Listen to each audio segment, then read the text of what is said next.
2421 in slow motion. June possessed quite a strange aspect. His dormant aspect ability was subtle, but versatile and very useful. It made him exceptionally observant. His senses were sharper than those of most people, and he could discern many things that the rest would not notice. More than that, time seemed to slow down around him when he was focused or full of adrenaline, but that was merely an illusion. In truth, time flowed at its usual pace, and it was rather June's ability to perceive and assess his surroundings that outpaced it. In other words, he saw the movements of his enemies in slow motion. June was moving just as slowly, since his speed was not given a corresponding boost. However, he had more time to perceive what his enemies were doing and come up with the best possible countermeasures. Added to his already excellent observation skills and conditioning, that made him seem like someone with an impossibly quick reaction speed and insidiously keen judgment. As a side effect, June had earned a reputation of a man with ice flowing through his veins, since he never flinched and was never startled, remaining completely unfazed no matter what happened. His dormant aspect ability had saved his hide many times. It had always been powerful, and after years of specialized training, June learned to draw out its full potential. His awakened aspect ability, however, was anything but straightforward. It allowed him to actually slow time down. Well, not quite. Rather, it allowed him to slow down things, people, and creatures. There was a catch, though. His ability targeted an area instead of an entity, and within that area, different things were affected differently. Those more powerful than him would be slowed down less than those of equal power to his own, while those weaker than him would be slowed down more. Additionally, only their bodies would be affected, while their ability to perceive and assess information would remain the same. Inanimate objects and phenomena, meanwhile, were slowed down the most. June was not immune to his own ability, either, which meant that he had to use it cautiously and with foresight. He could cast it in front of himself to slow down a speeding bullet and step out of its path, for example, or to escape an explosion. But if he wanted to engage a powerful adversary in melee, slowing them both down would be the death of him. After all, he would be affected more than his foe. Still, once his backstab failed to kill the tyrant, June plunged the entire vault into the mire of slowed time to give Ray enough time to cut the power. Once darkness swallowed the entire bank, the shadows received a decisive advantage against the enemy. June made a sign, telegraphing his intent. Tyrant. At the same time, Tamar of Sorrow made one, as well. Echo. In the next moment, June deactivated his awakened ability, and the underground vault exploded into chaos.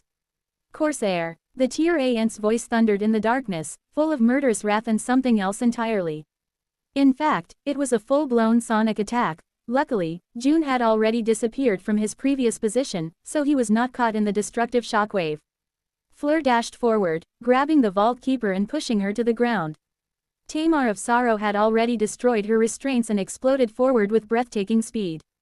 The young woman seemed to step on air as she soared above the fallen devil. Her mark of shadows assumed the form of a black greatsword, and she brought it down on the towering creature's detestable head with a spin. The princess took a leisurely step to the side, putting the mass of the lumbering echo between herself and the awakened robbers, then opened her mouth as if to say something. The zealots opened fire. You absolute idiots. June wasted a whole fraction of a second to bemoan the lack of professional standards the wannabe outlaws were displaying. Who the hell fired blindly in a closed space? Sure, neither the tyrant nor his echo would be harmed by mundane bullets, but the 6 awakened henchmen could easily shoot each other instead of their enemies. And indeed, none of the bullets hit their marks. Fleur and the vault keeper were on the floor. Tamar of Sorrow was 3 meters above ground. Princess Rain was protected by the mass of the towering echo, while June was protected by the tyrant. The ascended zealot had already turned back, so a few bullets hit him in the back of the head, ricocheting away with metallic ringing. Stop firing, you! Before he could finish the sentence, June crashed into him like a battering ram. His goal right now was to separate the tyrant from the rest of the shadows and bring him as far away from the princess as possible. So, he grabbed the man and allowed momentum to carry them both in the direction of the nearest wall. They hit it with devastating force, breaking through. June had known all along that while the outer walls of the vault were heavily armored and even protected by runic sorcery, the ones separating the rooms inside were merely decorative. So, he and the tyrant fell into the vault keeper's parlor in a rain of debris. As they fell, June stabbed the ascended man 3 times, 1 time in the neck, 1 time between the ribs, and 1 time in the inner thigh, hoping to cut at least one of the arteries. Sadly, the tyrant's entire body seemed to be protected by the mysterious aspect ability. June's black stiletto scraped harmlessly against the man's skin, failing to pierce it. Perhaps a more powerful weapon would have done the job, but June was an awakened, and therefore, his mark of shadows was only as powerful as an awakened weapon would have been. Blast it. Usually, summoning memories would have been a bad decision in this situation, not only because memories took time to manifest, but also because they came into existence as whirlwinds of radiant sparks. Members of the Shadow Clan thrived in darkness, though, so illuminating themselves in such a manner was unwise. That was why the memories forged for them by the Lord of Shadows manifested from strings of darkness instead. Some of them, weapons in particular, could be summoned instantly, as well. Sadly, June found himself unable to summon memories. The world seemed to slow down as he came to terms with the sudden revelation, contemplated possible reasons, and came to a probable conclusion. It seemed like the enchanted restraints placed on awakened hostages were not enchanted at all. Rather, they were merely meant to mask someone's aspect ability.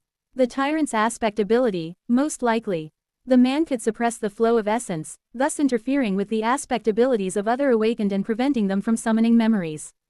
So, what was June supposed to do if his weapon could not pierce the ascended zealot's flesh, and he could not summon a different blade? The tyrant's mask had been destroyed by the sonic attack, revealing his chiseled face. He opened his mouth, beginning to saw you something. It had the potential to be a taunt or another sonic blast. Having considered his options, June swung his fist and punched the master in the face. 2422 Shadows vs Zealots, fight. Striking the tyrant with a fist felt like striking armored alloy. Which was not too bad, since June had had the unfortunate experience of ripping from an APC or two with his bare hands before. No matter how strong an Ascended was, they were still beholden to the laws of physics. The tyrant was thrown down, the back of his head cracking the floor. Before he could recover, June struck him again, and then again, and again. His arms moved like pistons, his fists falling down like hydraulic power hammers. He could not stab the enemy to death, so blunt force trauma and concussive force were the next best thing. June put as much strength as he could muster into each punch, making sure not to shatter his own bones in the process. Being a member of the Shadow Clan was not without its perks, but there were drawbacks as well. Possibly the most significant of them was that servants of the Dark Lord did not belong to the Flame Domain anymore, and were therefore devoid of Changing Star's grace. Miraculous flames were not going to descend to soothe their pain and heal their wounds, so they always had to be cautious. More cautious than those who walked in the light were, at least. Come on. The tyrant seemed a little dazed, but not at all as hurt as June had hoped he would be. Worse still, the man was already coming to his senses. There was blood pouring from his nose and from his mouth, where a tooth or two must have been dislodged, but his eyes had regained their murderous glint. 3 moments had already passed since the moment the power was cut, even if it felt like much longer. That meant that things were about to get far more difficult for the shadows. It took some time to summon memories, but those of them that produced light were usually the simplest and weakest of them, which meant that they could be summoned rapidly. If even one of the zealots had reacted quickly, the darkness that gave June and his people a decisive advantage could be dispelled at any moment.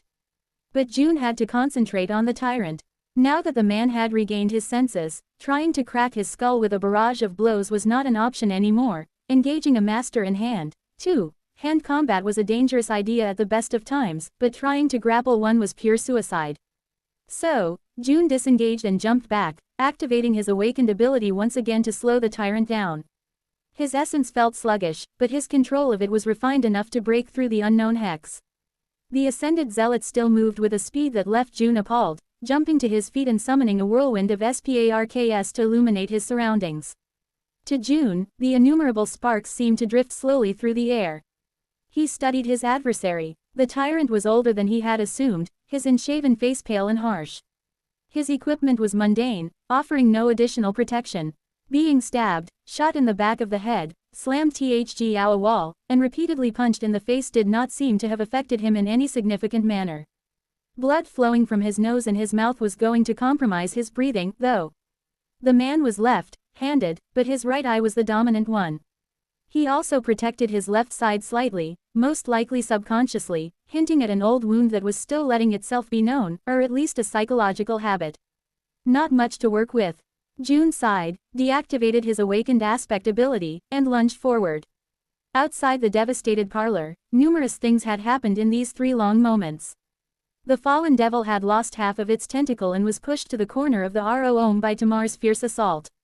Her black greatsword was a memory forged for her by Sunny himself. Its enchantments were quite perplexing, making the brutish weapon exponentially deadlier the faster its wielder was moving and granting it far greater power if the wielder was completely airborne, not touching the ground at all. That and the element of surprise allowed Tamar to push the towering echo back. Now, however, the devil had regained its wits and was about to launch a counterattack. Rain, meanwhile, had used the first second to assign herself an epithet. As an awakened, she could maintain 2 at the same time, so she granted the same epithet to Fleur, too. It was quite an easy one. Fleur. Now, as the vault keeper pressed herself into the floor, the 2 young women rushed toward the robbers. The darkness was only broken by the muzzle flashes and ethereal glow of swirling sparks of light, so the enemies could not really aim at them. Still, 6 automatic rifles produced a lot of bullets. Rain was hit in the shoulder. Despite the epithet she had assigned herself, she was not entirely bulletproof. A direct strike from a heavy railgun would have probably punched right through her body. She would not have been able to protect a mundane person from being killed by less destructive firearms, either. After all, it was not in the nature of mundane people to be immune to bullets. But she was an awakened instead. Awakened did possess some measure of resistance to mundane weapons, so the epithet she had given herself did not have to fundamentally change her nature. It simply had to enhance a quality that she already possessed, so the effect was more than potent enough to allow her to shrug off the hit and continue to move forward as if nothing had happened. The same held true for Fleur, even if the epithet assigned to her was not tied to a true name, and was therefore less effective. Both of them reached the zealots in one piece. What happened next was quite predictable. Rain and Fleur were exceptionally skilled awakened warriors with fully saturated cores and rich, harrowing experience of fighting a war in Godgrave under their belts. More than that, they could see in the dark, while their enemies could not. The only difficulty was that Rain could not kill their opponents, and had to subdue them while keeping everyone alive instead. The robbers were already summoning luminous memories, as well. And yet, none of them managed to benefit from that light. By the time the first lantern manifested itself into existence, all 6 assailants were already either dead or unconscious. Rain and Fleur had bulldozed through them at breathtaking speed, moving as quickly and subtly as real shadows would. All in all, it took them no more than 6 moments. And on the 7th second, Tamar hissed, stepping on air to push herself back. The echo still managed to reach her with its claws, sending the young woman rolling across the floor. At the same time, Corsair was tossed through the broken wall. Instead of crushing into the ground, however, he spun and landed on his feet, regaining his balance a split second later with an inexplicable level of nonchalance. The tyrant and his echo faced the 3 shadows, sending a shiver running down Rain's spine. I better think of something quick. 2423 Silence is golden. The tyrant walked out of the ruined parlor like a sinister spirit, 3 luminous memories igniting above his shoulders and above his head like 3 eyes of a furious monster. His black fatigues were covered in dust, and his face was smeared in blood. His glassy eyes were gleaming with cold, murderous wrath. Walking over to stand side by side with his echo, he glanced at the 3 shadows darkly. The vault keeper moved to stand behind them, shielding her eyes from the bright light. 4 awakened against a master and an echo of a fallen devil. They looked at each other. Should we stall to give Ray an opportunity to get down here? Rain hesitated for a moment. She did not know the plan of Corsair's team, but was pretty sure that Ray had dealt with the 4 henchmen the robbers had left to guard the hostages by now. The young man was not the most formidable fighter of their cohort, but he was its hidden weapon. He was exceptionally lethal, often striking from the shadows to bring down enemies much more powerful than him. However, the tyrant's potent defensive aspect ability would make it hard for Ray to kill him in a single strike. More than that, they would have to engage the ascended man in conversation to stall for time. And Rain had a feeling that letting the tyrant talk would be a big mistake. What to do? Corsair shifted slightly, taking something off his belt. Rain's eyes widened slightly when she recognized what the tall man was gripping in both hands. Gee, grenades. What was he planning to do? And what kind of awakened carried grenades around, anyway? She had only seen them in movies before. Corsair seemed to smile chillingly behind his devilish mask. Tamar raised her greatsword slightly, preparing to dash forward. Fleur braced herself, shielding the vault keeper with her body. The tyrant opened his mouth and froze in confusion, failing to make a sound. Well, naturally he failed. After all, Rain had assigned him an epithet just then. The tyrant became the mute tyrant. Ouch! Forcefully placing an epithet on an unwilling ascended was difficult, strenuous, and burned through her essence with dire speed on top of that. The sinister master would most likely shake the effects off in a moment or two, but that was all right. Because Rain was not done yet. She wanted to try something else, as well. Turning to the echo, she concentrated and named it, turning it from a nameless echo into the gross friend of the mute tyrant. And then, she assigned an epithet to the echo, connecting it to the given name. This one was quite easy, and did not go against the nature of the echo at all. In fact, it was reliant on its nature. Just like that, the gross friend of the mute tyrant became the dismissed gross friend of the mute tyrant. Be gone. Rain poured her essence and willpower into the epithet, praying that this unconventional application of her aspect would work. And did it. A second later, the echo exploded into a whirlwind of sparks, pouring back into the tyrant's soul. Attack. The gross echo was not destroyed, merely dismissed. So, the ascended bandit could easily summon it again. It would take some time to manifest the grotesque devil for the second time, though. They had to finish the tyrant before that happened. The sinister master was, without a doubt, surprised by the sudden vanishing of his echo. The shadows, however, were accustomed to all kinds of strange and inexplicable things. After all, they came from the Dark City. The Lord of Shadows reigned. Rain's brother was a weirdo to put all other weirdos to shame. If he proclaimed himself to be the second most bizarre person in the world, 2 worlds, even, no one would dare to claim the first place. So, they reacted instantly. Tamar exploded forward, turning into a blur. Corsair was not far behind, with Rain and Fleur following. 4 black weapons were aimed at the Tyrant's vital points. Well, Rain aimed a little off the mark, knowing that she would not be able to strike him where it counted. However, even caught by surprise, a master was still a master. The tyrant moved with awful speed, evading Tamar despite her awakened ability. In the next moment, his hands shot forward to grab her neck. Then, both of them slowed down, as if caught in a mire. The tyrant was reaching toward Tamar, who was evading away. Her hair fluttered in the wind, rippling slowly. Her hands shifted slowly on the hilt of the black greatsword, pushing and pulling to turn its colossal blade around. The blade was mere centimeters away from the ascended bandit's torso, but at the speed it was moving, he would not be cut any time. Soon. Then, Corsair slammed into the tyrant, throwing them both back. Time resumed its usual flow, and the 2 men hit the floor a dozen meters away from the rest of them. Something rang as it rolled on the floor. Those were the safety pins of the grenades. Rain's eyes widened. You insane. At the last moment, Corsair managed to push himself away, sliding back across the floor. Still, when the grenades detonated, he was no more than a couple of meters away from the explosion. The tyrant was suddenly enveloped in light and flame. The flame, the shrapnel, the shockwave moved slowly, however, blooming in all directions like a peculiar, gorgeous, radiant flower. Corsair was right in front of the slowly exploding ring of fire and shrapnel, his kneeling figure countered against it sharply. Bastard! Something moved within the flame. A master was not going to be killed by a couple of mundane grenade, naturally. He was not even going to be seriously hurt by them. Unless Rain got involved. Dismissing the mute epithet, she assigned 2 new ones to the slow, combustible tyrant. Then, she opened her mouth. And spoke the true name of fire. 2424 The word is mightier than a grenade. The flames suddenly grew in intensity, and a wave of unbearable heat washed over the bank vault. The figure imprisoned in the slowly blooming explosion shuddered and convulsed, a strangely distorted scream reaching Rain's ears. She knew that the tyrant was not going to be killed by the flames. The very fact that she had been able to speak the name of fire proved it. Her flaw would have prevented her from channeling it otherwise. However, he would definitely be hurt by the explosion. A lot. Not only was the tyrant more susceptible to being burned because of the epithet she had assigned him, but her other epithet synergized with Corsair's aspect, slowing the burning master down even more. The man himself rolled away from the explosion, escaping it entirely. Jumping to his feet near Rain, she gazed at her with his piercing blue eyes and said evenly from under his monstrous mask.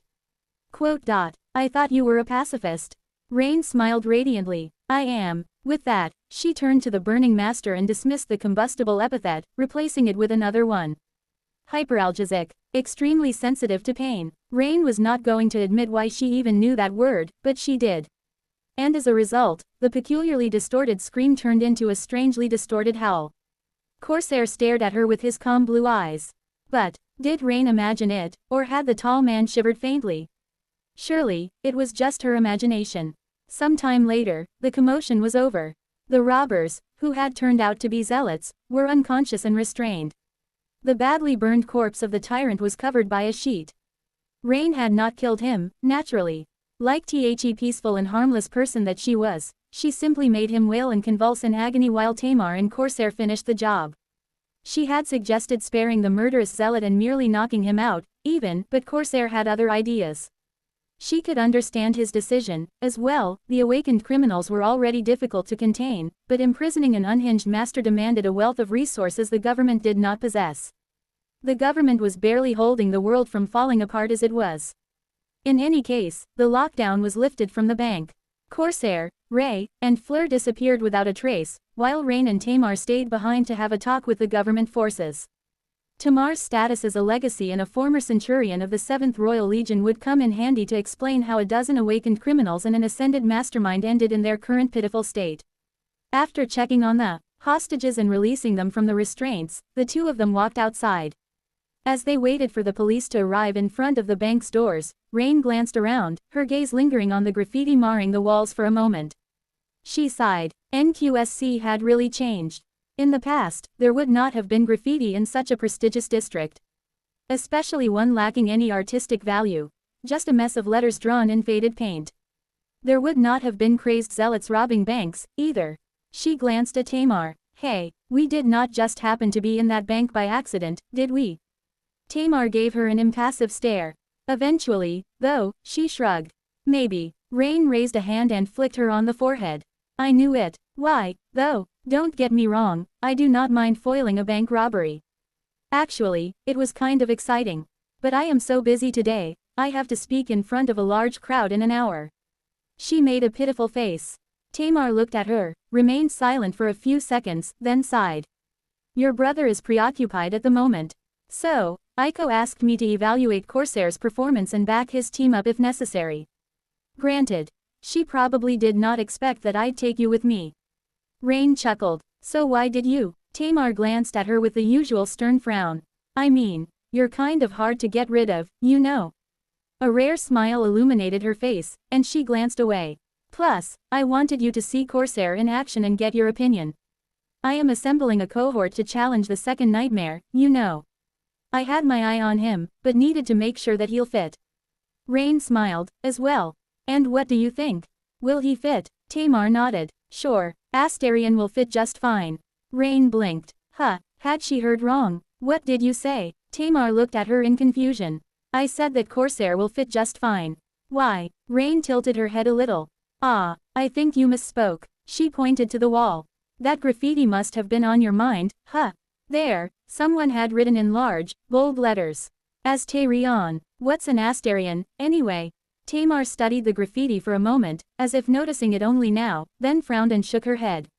No idea. Sounds a bit familiar, I guess. Somewhere far away, sirens broke the silence. Rain patted Tamar on the shoulder. Well, you'll deal with it. I have an academic report to make. Turning around, she began to walk away. The strange word got stuck in her mind, repeating itself like an earworm. Astarion, Astarion. On. In a hallway in Ravenheart, Sunny stopped and leaned on the wall. He had just remembered receiving a report about the bank robbery, and Rain's participation in it. She did what? Rain. Cooked a master alive. Alive being the key word. And she had forcefully dismissed an echo, too. Apparently, that was something his sister was capable of, now. According to the report, she had been inspired to try something like that after seeing the cooked master's aspect ability, which allowed him to prevent awakened from summoning memories. If someone could interfere with summoning memories, why wouldn't someone be able to interfere with dismissing them? No, but why the hell is she going around getting into fights with masters, in the first place? He had turned away for a minute, not even that. 1/7 of him had turned away. Sunny huffed and puffed, angry that Rain had been put in the position where she had to face a hostile Ascended. And with barely anyone, except for 4 elite agents of the Shadow Clan, present to protect her. What have I assigned Quentin to Bastion for? Could he not have followed her to NQSC? Shaking his head, Sunny continued walking. I need to have a serious talk with Aiko about that incident. But just then, another memory from the past few weeks surfaced in his mind. Sunny froze, then let out a hollow laugh. What? What did Aiko do? 2425 Aiko's day off. Aiko studied the sky thoughtfully. The sky was vast, blue, and full of sunlight. White clouds were drifting across its peaceful azure expanse like cotton candy, carried by warm winds.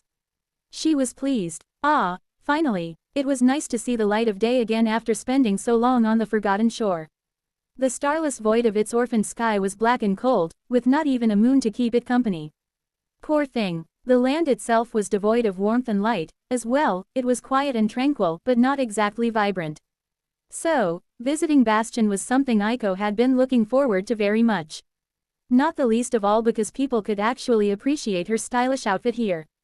Members of the Shadow Clan could see in the dark, true, but they had trouble discerning colors. Everything was a shade of gray for them. Most could not tell silk from satin, either, let alone appreciate the nuances of exquisite fashion. Now that Aiko was finally wealthy enough to afford the finer things of life, leaving her wonderful ensembles unappreciated was a despicable crime.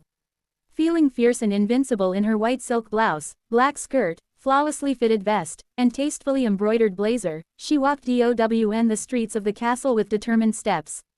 Her sharp heels sang as they struck the cobblestones, and her hair fluttered in the wind. All items of her ensemble were bespoke. The vest and the blazer were detailed tastefully with silver thread, which added to the subtle gleam of silver buttons and cufflinks, the latter set with onyx gemstones. Her shoes were made from lacquered black leather, with large silver buckles creating a fascinating contrast with the dainty black bows above. Aiko chose not to wear any jewelry, knowing that it would only cheapen her look, well, except for a few charms hidden under her blouse for protection. She looked sophisticated, she looked chic.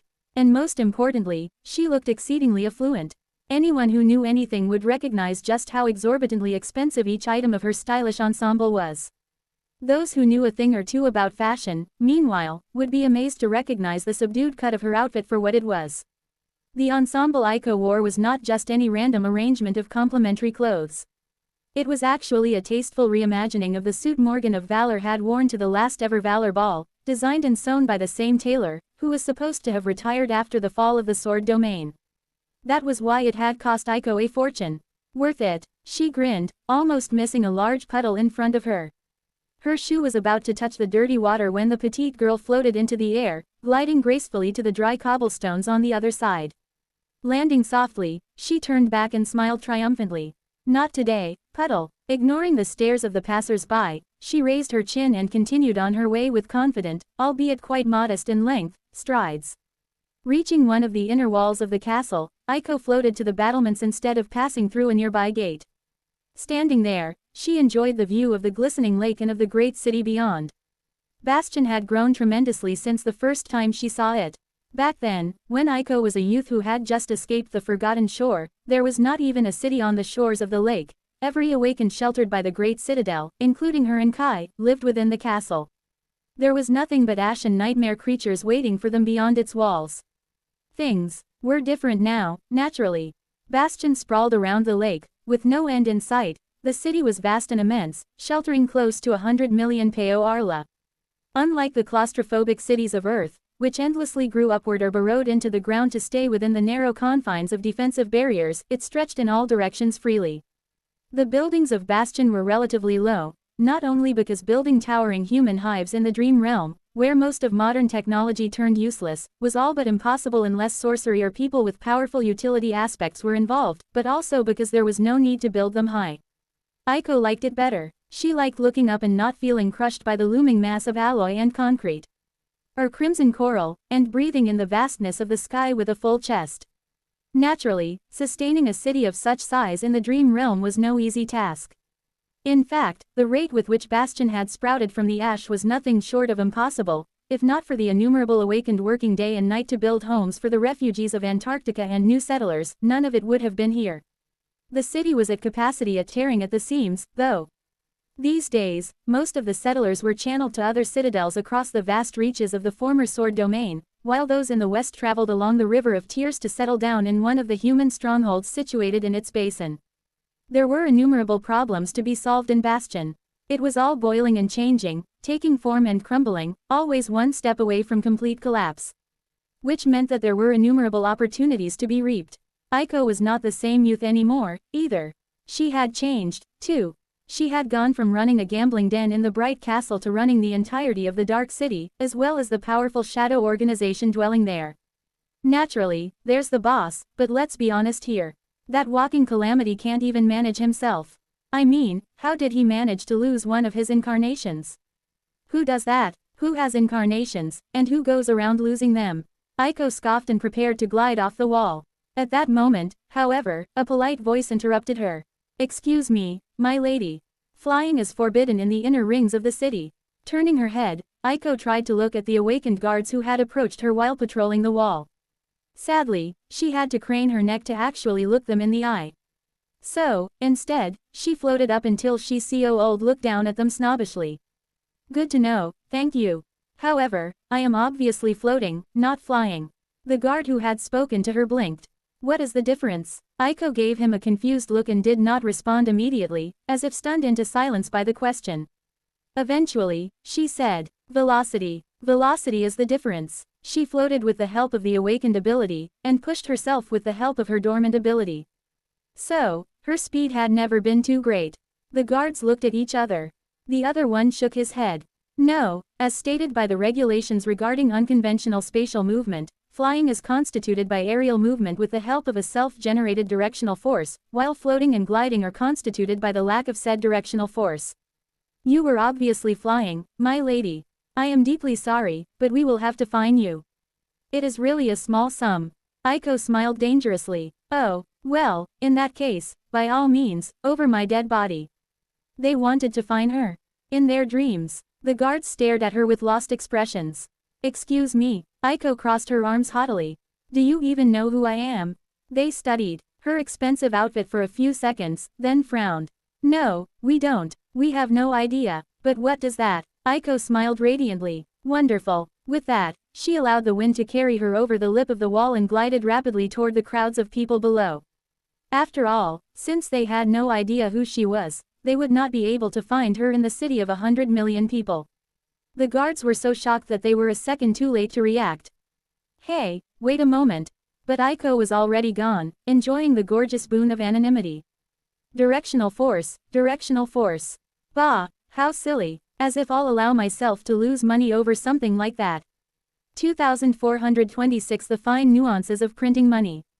Bastion was too vast now to travel across it on foot. Granted, Aiko's destination was not far from the lakeshore. Leaving the ferry, she thought about hailing a carriage, but then stumbled upon a shop window and became enthralled, staring at the displayed items with gleaming eyes. It occurred to Aiko that she had made a terrible mistake when choosing her outfit. Living in the darkness of the Dark City must have messed up with her fashion sense, after all. She had gotten so used to only seeing the world in shades of gray that she neglected to add a splash of color to her ensemble. Ah, what an oversight. Aiko was utterly mortified. That red scarf. Those ruby cufflinks. Those shoes with scarlet soles. No, she couldn't. After all, her outfit was an homage to the criminally underappreciated icon of fashion, Morgan of Valor herself, not a shameless imitation. Morgan had those breathtaking vermilion eyes, which held the entire ensemble together. That was why her outfits went well with red accents and ruby accessories. Aiko, sadly, did not have vermilion eyes. Her eyes were brown, so. Blue, green, no, those won't go well with silver. Pink, how about purple? Shishi glared at the store window, almost burning a hole in it. In the past, when Aiko was poor and destitute, long before her awakening, even, she had spent many hours in front of shop windows like this one, staring at gorgeous things that she knew would only be hers in her fantasies. But now, she was not one for window shopping. Why stare at windows when she could buy anything she wanted in the shop, or even buy the shop itself? Walking inside the boutique, she gave the staff a neutral look. The professionals immediately evaluated her clothes, accessories, and general appearance. A moment later, their expressions changed, and bright smiles illuminated their faces. My lady, welcome. Aiko allowed a corner of her mouth to curl upward. Ah, being rich is really the best. Then, she raised her hand and pointed to a shelf. This, and this one, as well. Also that one, and that one, and that one over there. She lost track of time. After a while, a mountain of colorful boxes was in front of her, and the smiles of the staff grew so wide that their faces were on the verge of cracking. That would be 100 coins, my lady. Aiko produced her coin purse, untied it, and emptied it onto the counter. The clerk's eyes glinted sharply. Hers did, as well. Now came the important part, haggling. Of course, as civilized and refined people, they were not going to haggle over the price of purchased items. Instead, they had to haggle over the price of her money. Aiko pointed to her coins. As you can see, these are prime condition Ravenheart coins. So, I am willing to pay 50 of those. The clerk smiled pleasantly. Ah, but the quality of recently minted Ravenheart coins is not as superior as it used to be. Even if it was, surely, they would not be twice as valuable. Possibly a tenth more valuable, at best. I am very sorry to say this, my lady, but I can't surrender these gorgeous things to you for less than 90 of these coins. Coins minted in Bastion and Ravenheart were supposed to be identical, containing a set amount of soul essence E. But the way they were minted and infused with essence was not completely precise. Different mints, and even different batches from the same mint, produced faintly different results. Ravenheart coins were generally more valuable, although that too depended on numerous factors. Aiko raised her hand and shook a finger. Oh, but your eyesight must not be sharp. It seems that you failed to notice that these coins over there are not merely Ravenheart coins. They are in fact Song Domain coins in pristine condition. Come to think of it, I think I failed to notice that as well. My, how silly of me. So, I am willing to part with 40 of these gorgeous coins. The clerk's face paled in fear. How did 50 coins turn into 40? Wasn't she supposed to increase the price, instead? Worst of all, he could not even dispute this tiny girl's logic. Apart from the coins minted in Bastion and Ravenheart these days, there also remained coins minted by the fallen Song and Sword domains. Their quality was not that superior to the modern coinage, in fact, it was inferior in most regards. And yet, they were quite a bit more valuable, for no other reason than that they were much rarer. Since the two domains had only minted money for a few years before disappearing into the annals of history, there would never be a new batch of Song and Sword coins produced by humans. Their number was limited, and rapidly plummeting. After all, essence coins could be consumed to get a boost of essence in a difficult situation. So, their rarity alone inflated their value. People were peculiar creatures that way, seeing value in things that lacked it simply because other people would not be able to possess them, as well. The clerk gulped. 40. No, I couldn't. After all, we are all Bastion natives here. Those pesky Song coins are not welcomed here. His voice did not sound confident. Aiko smiled triumphantly. Money doesn't stink, you know. But actually, I bet carrying all these coins would be cumbersome for you. How about I pay with something else? Suddenly, a different coin appeared between her fingers. That one was larger and heavier, entirely black, and etched with a symbol of a coiled serpent. The clerk's eyes widened drastically. Is that a shadow coin? He reached forward with a trembling hand. Aiko grinned, retracting her own. Indeed, it is. So, how about I pay with only one? The clerk hesitated for a few seconds. If the old domain coins were valuable, then shadow coins were extremely so. Nobody knew where they came from and who was minting them, but everyone wanted to possess one. That was because they were not essence coins. Instead, they were fragment coins. Consuming them did not grant awakened essence, and instead granted them a soul fragment, or even a few, if the coin was of a high denomination. Of course, there were easier ways to obtain soul fragments. Purchasing a soul shard, for example, was far more attainable than hunting down the elusive shadow coins. But it was exactly that elusiveness, that mystique, and that great rarity that made them true treasures. The shadow coins, of course, were produced by the Dark Castle, the marvelous mimic, and did not cost Aiko anything. All she had to do to get them was keep the mimic on a steady diet of distressing nightmare creatures, which was a great way to make money out of thin air. The clerk accepted the coin with greed in his eyes and forced out a polite smile. Wonderful, my lady. Please visit our establishment again. Oh, do you need help carrying the boxes to your carriage? Aiko grinned. No need. Summoning a gorgeous purse crafted from black leather, she opened it and placed the first box inside. The box was larger than the purse, and yet, it disappeared without a trace. The second box did, as well. And the third, and the fourth. Before too long, the mountain of boxes vanished completely. Tying a vibrant cravat around her neck, Aiko smiled in satisfaction. Well, then, goodbye. With that, she dismissed the purse and left the shop in complete exhilaration. Of course, she did not forget to gather her coins from the counter first. Now, I'm off to see Effie. 2427 Transportation situation. Aiko was in a great mood as she hailed a carriage, which was her preferred method of moving around Bastion. Moving around Bastion was somewhat of a complicated matter, actually. There was already a grand project in the works to simplify it. Special tramways meant for streetcars were being embedded into the main streets, strengthened by primitive sorcery. The rails were cast from a special alloy that allowed them to channel essence, while the trams themselves were enchanted to move by absorbing it. Now that the Rivergate Hydro had gone operational, though, there were talks of discarding the magical streetcars in favor of good old-fashioned electric trams. Aiko suspected that, in the end, both types were going to be implemented, with enchanted tramways serving as the thoroughfares of the public transport network while more mundane ones would branch out from them as satellite outlets. The first streetcar was supposed to be launched quite soon. Before that happened, though, citizens of Bastion had 6 main ways to get around the city. The first one was to use a ferry and cross the lake. Naturally, that could only get one to a different location on the lakeshore. However, considering that the city surrounded the lake like a ring, it was often faster to travel by water before continuing on foot than to make the entire journey while never leaving the land. The second way was the simplest, it was to use your own 2 feet. However, Bastion was an enormous city, so one could literally walk for days without ever reaching their destination in case they needed to travel to a distant part of the city. Naturally, Awakened had a great advantage over mundane humans in that regard, but even they would be hard-pressed to simply walk everywhere. The third way was much faster, albeit somewhat inconvenient. It was to hire an Awakened rickshaw. Those came in all shapes and forms, from individual or 2-seat carts to heavy wagons capable of carrying a dozen or more passengers.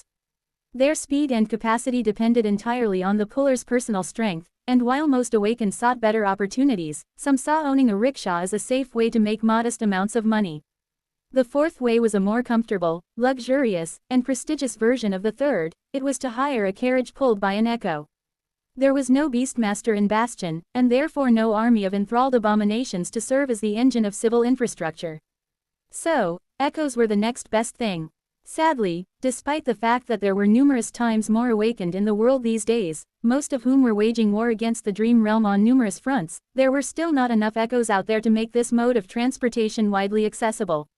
Only affluent people had the means to hire an echo carriage. Luckily, Aiko was one such person.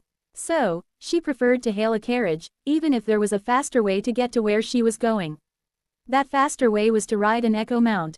Not all Awakened had echoes, and even fewer had echoes that could be ridden as mounts. However, owning one was quickly becoming the epitome of class, prestige, and flair. It was to the point that impressive echo mounts were not only widely sought after, but also cost more than powerful combat beasts at times. Owning an especially impressive mount could make an Awakened famous and admired by the masses in an instant.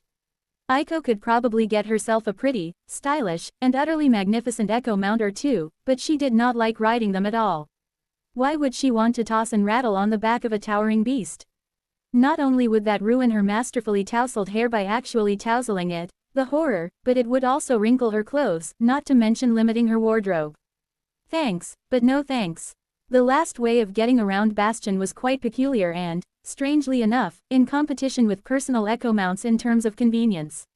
Not only that, but it was easily accessible to every citizen, Awakened or not. That method was riding a bicycle. Bicycles were not very complicated machines, so nothing prevented them from being used in the Dream Realm. Citizens of Bastion had developed a great appreciation for bicycles. Actually, most were still imported from the waking world, but some were already being crafted right here in the city. Aiko would know, since she had invested heavily into bicycle manufacturing herself. She had invested in innumerable enterprises around Bastion, actually, but the bicycle business was one of her golden geese. So, she loved them a lot. Which did not mean that she was inclined to use one as a means of transportation, and for a very easy reason at that. Aiko could make a bicycle fly, but she had no idea how to ride one. The entire thing mystified her to no end. Should I ask boss to teach me? That'd be a funny story to tell her grandkids one day, if she survived to tell the tale. In any case, Aiko managed to hail a carriage rapidly.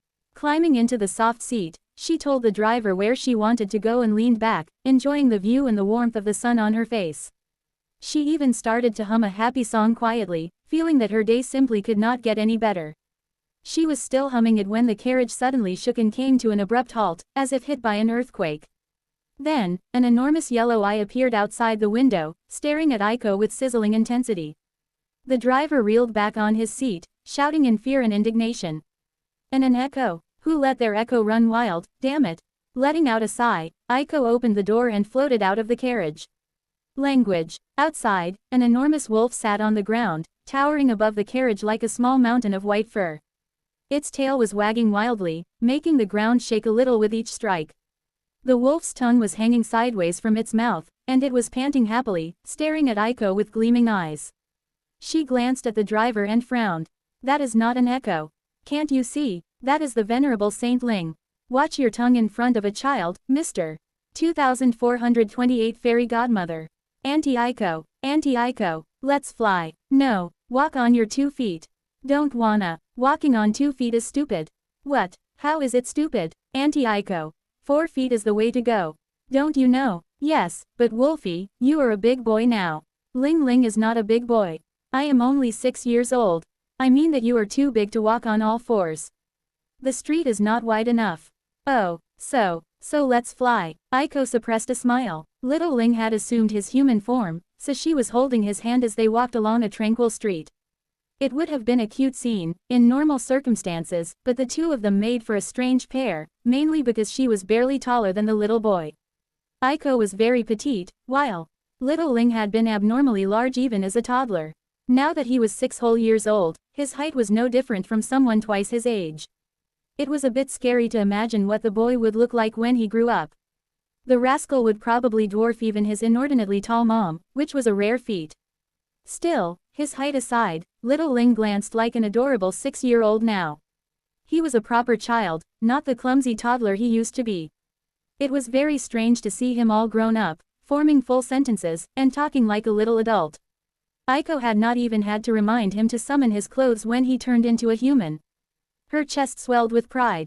Ah, time flies. And speaking of flying, she cleared her throat. We can fly when we pass the gate, all right. Little Ling smiled radiantly. Deal. He fell silent for a few seconds, and then said thoughtfully. But, Auntie Aiko, yes, Ling Ling is 6 years old now. I turned 6 last week. So, my birthday was last week, too. Makes sense. But Auntie did not come. I am here now, aren't I? But, what about my birthday gift? Aiko laughed. Am I not enough of a gift? Little Ling stared at her with wide eyes, cornered and aghast. He frowned, thinking hard, and then smiled. Auntie Aiko is a gift. But, you are not a birthday gift. She grinned. All right, of course, I brought a gift. Who do you take me for, Wolfie? Finally, they reached the gate of Effie's estate. As the steward of Bastion, and of the entire East, Effie was supposed to reside in the main keep of the great castle. However, she mentioned something about it being too stuffy and remained in her original place of residence, which was a large estate on what had once been the outskirts of the city. Now, her estate was considered to be in the very heart of it, of course, since the city had grown tremendously. In fact, the very fact that Raised by Wolves herself was residing here made the surrounding area one of the most prestigious and sought-after neighborhoods. The price of land had skyrocketed, and the huge swath of it Effie had claimed when the entire place was a desolate wasteland was suddenly exorbitantly precious. The wasteland was long gone, naturally. Now, there were only neat streets and green trees around, with tasteful manors hidden behind tall hedges and elegant fences. The people living here were all affluent and powerful, most of them of a high rank and coming from either the old legacy clans or from the newly risen transcendent families. The gate to Effie's estate stood wide open. It had been left that way when Little Ling dashed outside in excitement after catching Aiko's scent. The gate itself was colossal enough to allow most saints to pass through in their transcendent forms, but Aiko still managed to close it behind them with the help of the aspect. She did have to catch her breath after exerting herself to accomplish that feat, though. Should have just asked Ling Ling to close it. That would have been the smart thing to do. But Aiko had her pride, as well. And while she was ready and willing to steal candy from children, if need be, asking a little boy for help was a bit too embarrassing. Instead, she floated little Ling up and pulled the giggling boy behind her like a balloon while walking up the wide path. Effie's estate was truly huge. It was an entire park, really, more than spacious enough for her son to run around in his transcendent form or for her to lie down and relax on the grass in hers. And that was not even counting the beast farm hidden in a dimensional memory usually kept around her husband's neck. It took Aiko a few minutes to reach the house. Her stiletto heels were not the best fit for the gravel path, so she ended up flying, as well. The two of them rushed through the air, brushing against the treetops before landing near Effie's porch. There, a tall and athletic figure was waiting for them, leaning on a wooden beam. Effie grinned. Well, well, well. Hey there, Tinker Bell. Aiko glanced up and gave the vivacious huntress a dirty look. Hey yourself, Gargantuan. Look, I brought your Pantagruel. Effie looked down and then a little more down. Why thank you, dear Thumbelina. You are so sweet. Aiko scoffed. No need to thank me, Madame Gulliver.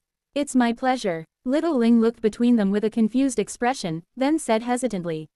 Mom. That's Auntie Aiko. Why are you calling her names? Effie laughed, then stepped off the porch and bent down to hug Aiko. She had no one to blame but herself. Who told you to be so tiny and so cute, huh, Aiko? Instead of an answer, Aiko slammed her fist into Effie's ribs. You're going to wrinkle my blouse. Let go, you huge menace. Effie squeezed her a little tighter instead, though. I am not huge. I am comely, curvaceous, and shapely. Why, jealous much? Finally, Aiko was set free. Floating away a few steps, she straightened her blazer and gave Effie a glare. As if. Little Ling giggled. Looking at the two women, one extremely tall, the other extremely petite, he raised a hand and waved. Auntie, say bye to Mom. Mom's gotta go. Aiko landed on the ground and blinked a couple of times. Huh, at that moment, Effie coughed. Oh, that's right, I have to run. Aiko frowned in confusion. No, wait a minute. What do you mean, you have to run? I've only just got here. Effie backed away. Well, you know how it is. I have to steward the East, and all that. They need me in the castle. And Ling's dad is off dealing with the city fields. What? Suddenly, a terrible suspicion hit Aiko. She was so agitated by it that her feet left the ground. Did you lure me here, to be a babysitter? Effie was already a few steps away. Sorry. Aiko was stunned. She was scandalized. Hey, do you know who I am? Turning away, Effie grinned. Of course I know. You're the best. Love you, have fun. A second later, she was gone, leaving Aiko alone with Little Ling. Aiko turned her head and looked at the boy in complete shock. Little Ling smiled and offered her an open palm. His voice was very serious. Let's have fun, Auntie. Also, my gift, where is it? Aiko took a deep breath, then forced out a pale smile. I'll kill her, I think. 2429 Secret Party. Effie's home was more cozy than luxurious, which was not what one would expect from the home of a woman who was ruling over half of all humans in the dream realm. But then again, it had been built before Godgrave, and her husband had done most of the building with his own two hands, so it would have been strange to expect palatial opulence from their residents. In fact, the home was quite similar to the wooden farmhouse hidden inside the Black Beast locket. Aiko had been to the beast farm numerous times, so she could attest to that. Of course, the wood used in the construction and to craft the furniture inside was not at all of the mundane sort. It was in fact much sturdier than any material ever produced on Earth, gathered by Effie and her husband in the haunted woods around the Greater Bastion area. Everything here was built to last. It had to be, considering that there was a transcendent child running around the house. Parents usually childproof their homes, but Effie had to do the opposite. She had to make sure that her home was not entirely demolished by her child. To partial success. Aiko had always been a transient person, coming and going easily, so the idea of rooting yourself in one spot seemed a little strange to her. Still, every time she visited Effie, she felt like she could almost understand the allure. Effie had built herself a family, and then built herself a house. Then, she added the former to the latter, and made it into a home. Maybe that was why she was fighting so hard. In any case, today, Aiko and Little Ling were alone in the large home. She guided him to the dining room and made the boys sit at the table, then wandered into the adjacent kitchen. Looking around there, she called out. So, how have you been, Wolfie? Have you been a good boy? He swung his legs, waiting impatiently. I've been good, Auntie. Oh, but I was a little sad. Mommy was away for a long time this time, because other kids needed her help. She made it back before my birthday party, though. And she brought me a present from the Western Quadrant. That's Africa. I read about it in a book. Aiko finally found what she had been looking for. It would be a real tragedy to stain her luxurious clothes, so she put on a white apron and exhaled in satisfaction. Read it in a book. Since when do you know how to read, rascal? As she emerged from the kitchen, little Ling gave her a pitying look. Auntie Aiko, I am 6 years old. Of course, I know how to read. I can read books with pictures, and even books without pictures. He raised his chin proudly, then deflated a little. Oh, but only in human language. Runic language is too difficult. So, I still need pictures when reading runes. Aiko blinked a couple of times. 6 years is a little too early to know how to read, though. I think, when do children usually start reading? She had no idea. More importantly, who is teaching you to read in runic language? And why? Come to think of it, maybe little Ling did need to know runes. He was a carrier of the spell, after all. Aiko was suddenly engrossed by the question of how the little boy interacted with the spell, to begin with. Did it show him runes, even? How would it translate the runes to people who could not read? Would it show them a series of images, instead, or simply narrate every word? Would they simply understand the meaning of the runes despite not knowing how to decipher letters? Was there a way to somehow make money out of this? Little Ling giggled. Grandpa Julius. Aiko snapped out of her reverie, feeling a hint of sorrow as the breathtaking ringing of illusory coins she was daydreaming about faded away. Oh, who was that? The boy smiled, still swinging his legs. My tutor. Mommy says Grandpa Julius is the best. Julius. Was he the elderly academic in charge of the entire Dream Realm Education Initiative? Damn, Effie did not hold back when it came to little Ling's development, it seemed. Shaking her head, Aiko smiled and summoned her luxurious leather handbag. Well, in any case. Auntie was very sad to miss your birthday, Wolfie. Uncle Sonny was very sad, too. So, he prepared you a little gift. With that, she opened the bag and started to produce one item after another. They floated into the air as if by magic, landing softly on the table. First came the ice cream, then the fluffy waffles, fresh strawberries, custard cake with 6 colorful candles, chocolate pudding, bottles of freshly squeezed juice, more ice cream. Soon, the entire table was brimming with delicious treats. Placing the last item down, Aiko straightened her apron and smiled. Actually, I decided to have a secret birthday party, just you and me. Only the bestest of boys get to have one, so here you go. Happy birthday, Wolfie. Little Ling's eyes were as wide as saucers. He stared at the delicious feast, as if enthralled by it, and then reached for the ice cream with a trembling hand. Then, however, he stopped and hesitated for a moment. Seeing that the boy was troubled by something, Aiko raised an eyebrow. What's wrong? Little Ling lingered for a few seconds, then asked in a tentative tone. Auntie Aiko, I know that this is a secret party, but can we leave a little cake for Mommy? Mommy eats a lot. Aiko's lips shook. Struggling to maintain a calm expression, she pretended to consider for a while, and then nodded.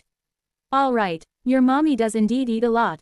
So, we'll set aside a little bit of this and a little bit of that for her. She can share with your daddy too. How does that sound? Little Ling did not hear her, though. He was already busy stuffing his cheeks with treats. Shankish, Auntie Aiho. She observed the little boy for a few seconds, then sighed and sat down herself. Propping up her chin on a hand, Aiko glanced at little Ling lazily and stayed silent. The boy was so engrossed by the ice cream that nothing else seemed to exist for him. Idle thoughts bounced around her head, until one particular one drew her attention. Are we really supposed to stay here all day? When did Effie say she would return? In fact, Effie had not mentioned anything about how long Aiko was supposed to watch Ling Ling at all. And what was the boy supposed to be doing the whole day? Considering that he already had a tutor, it was unlikely that Effie and his dad allowed him to stay idle all the time. She knew they had gently trained him from before he could walk to know how to control his transcendent strength. He was almost around the age when mundane children went to school now, too. Of course, there was no school in existence that could handle a little saint. Eventually, Aiko's eyes gleamed. Hey, Wolfie. She hesitated for a moment or two, then grinned. How about you and I go on an adventure? Well, let's call it an educational trip. Little Ling raised his head, his face smeared in ice cream and chocolate in equal measure. His eyes widened. An educational trip. Aiko's grin widened. 2. Sure, let's call it that. Let Auntie Aiko teach you a thing or two. 2430 Auntie Aiko's lessons. Good afternoon, Ms. Aiko. Oh, and who is that little fellow by your side? This is Transcendent Ling. Wolfie, say hi. Hi, Mr. T. Transcendent Ling, Saint Athena's heir. Sure, why, but, why is he with you, Ms. Aiko? Well, why else? I am his favorite auntie. Right, Ling, right, Auntie Aiko is the best. So, about the contract we discussed last month. If I remember, the price you insisted on was a little on the heavy side. Something about my lack of credentials. What? No, ah ha ha, that must have been a clerical error. Those darn clerks, always making errors. Obviously, the offer you initially put forward was more than fair, Lady Aiko. It was, wasn't it? Indeed. So, should we redraw the contract right now? That one went well. I hope you don't mind. This cutie is my close friend's boy. I am rarely in Bastion, so he insisted on following me around. Auntie took me on an educational trip. Quote. Excuse me, are you okay? This is Saint Ling. Oh, so you know the rascal. Then, your close friend is Effie. Ah, sorry, I think you call her Saint Athena here. Or was it War Beast? Raised by wolves. Steward of the East. Honestly, she has so many titles these days that I get confused. Mommy is the best. Sorry. What can I do for you, my lady? Oh, and for you, Venerable Saint Ling. You see, I have heard that your club is very exclusive and only allows people of immaculate standing to become members. My standing is not too notable here in Bastion, so I would not want to impose. No, what are you talking about, Lady Aiko? Was it, please, may I offer you and your young compagnon some refreshments while I fill out the paperwork? How does VIP membership sound? No, what am I talking about? VVIP membership it is. Thank you kindly. Oh, but I did not think you had VVIP members. We do now. How wonderful. What is it, Wolfie? Auntie, ask Mr. if they have ice cream.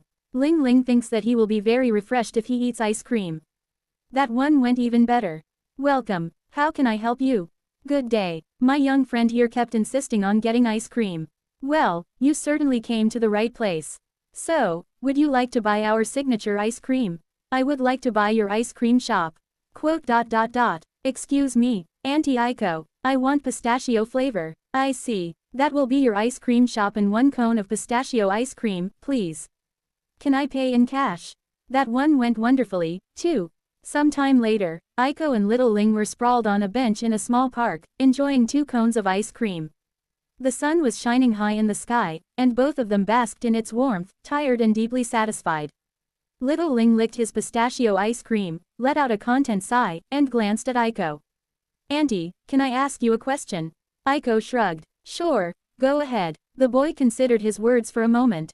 This was the best educational trip ever, Auntie. But was it really educational? Grandpa Julius usually gives me lessons, homework, and tests. That's education. Aiko smiled faintly. Was it educational? Of course, it was. Listen, Wolfie, your mom and dad, and Grandpa Julius as well, can teach you many things at home. But there are some lessons that can only be learned outside. Today, you were supposed to learn one such lesson. Can you tell me what that lesson was? Little Ling scrunched his face in concentration, remembering where they had been, whom they had talked to, and how those conversations had gone. Eventually, he offered in a hesitant tone. That everyone loves mommy. Aiko grinned. Exactly. The lesson you were supposed to learn today is that having friends is more important than having money. Little Ling looked into the distance thoughtfully. Ooh, Aiko nodded. Because if you have the Giite friends, you can make way more money. The boy gave her a dubious look. She bit into her ice cream, enjoyed its smooth texture and rich flavor, then swallowed and raised an eyebrow. What? Little Ling stared at her for a second more, then sighed and looked away. Nothing. It's just that, I don't think you're really suited to be a teacher, Auntie. Aiko looked at him in indignation. What? Why? The boy sighed again. Maybe I should ask Grandpa Julius to give you lessons, too. Aiko scoffed. Who is going to teach whom? Let me tell you, Wolfie. I had the best tutors in NQSC when I was your age. Well, before my family went bankrupt. Money is important, you have to have money to get educated, first. She shook her head and looked around. The neighborhood they were in was close to the lakefront, so she knew it well from before the war. It was close to a ferry station and near one of the main streets, as well. Foot traffic here was excellent, and the location offered easy access to several popular landmarks. More than that, one of the runic tramways was set to be built just outside the small park. That was the reason Aiko had purchased the ice cream shop on the corner. Not only was it going to bring in good income, but having a covert safe house here would be quite convenient for members of the Shadow Clan operating in Bastion. Granted, the neighborhood had become less picturesque since Aiko left the city. She had never seen graffiti here before, for example, but now several were marring the walls of the surrounding buildings. Little Ling was staring at one such questionable art piece, as well. Auntie Aiko, what letters are those? Auntie spell is not translating them. She blinked a couple of times. Wah, what the hell was he talking about? First of all, the nightmare spell is not your auntie. It is ancient, so at best, it's your grandma. Grandpa. Anyway, don't put me in the same category as the spell, please. She frowned. Secondly, don't go around reading graffiti. Those are usually bad words. What will happen to me if you learn a bad word on my watch? Goodness gracious. Your mom will kill me. Little Ling blinked a few times and looked at her with wide eyes. Auntie Aiko, what are bad words? Aiko froze. Huh. Clutching his melting ice cream, the little boy leaned forward excitedly. Bad words. What are they? She coughed. What, you have never heard a bad word before? Little Ling shook his head energetically. Nope, but, now that I know that they exist, I really want to learn. Grandpa Julius says that learning is a noble calling. Will you teach me? Aiko gulped, suddenly feeling cold despite the warm day. You, eat your ice cream before it melts, Wolfie. Forget I said anything. Oh, no, Effie was definitely going to kill her.